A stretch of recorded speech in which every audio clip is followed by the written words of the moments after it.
Chapter 05, Lots of Carrots. There was once a rabbit who wanted to be rich and said, "If I had so much carrots, I would share them with those in need. I would not be selfish, and I would still make time for God." One day, as she walked to the church, she saw a basket with a letter and a carrot inside that said, "Take a carrot and then take a other one. But when you had enough, throw the basket to the nearest pond. Then you may eat of the carrots, but you may share with others at any time. But remember, make time for God. If you don't throw the basket to the nearest pond, you won't be able to enjoy the carrots, so make sure you do what I said."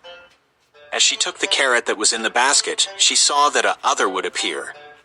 So she decided that day to skip church, and said, "Later, after I have enough carrots, I will make time for God." As she was busy at home taking carrots from the basket, a knock of a poor homeless squirrel came at the door.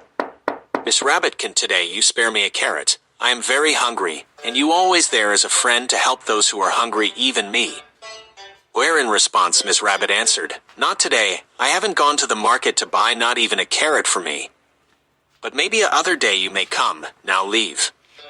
As she shut the door and went back to pull more carrots, she was stricken in her conscience that she did nothing she had promised she would do. But the love for more carrots was stronger than the conscience that she had.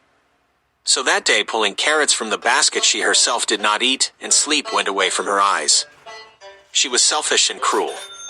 She had already pulled out more than 1,000,000 carrots, but yet wanted more.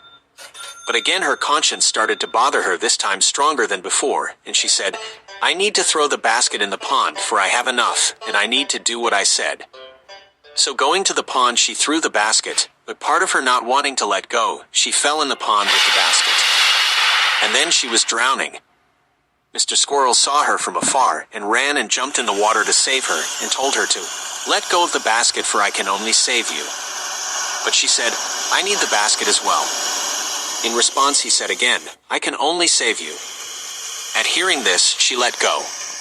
And as she was on land safe and sound, she felt relief that the selfishness and greed was no more.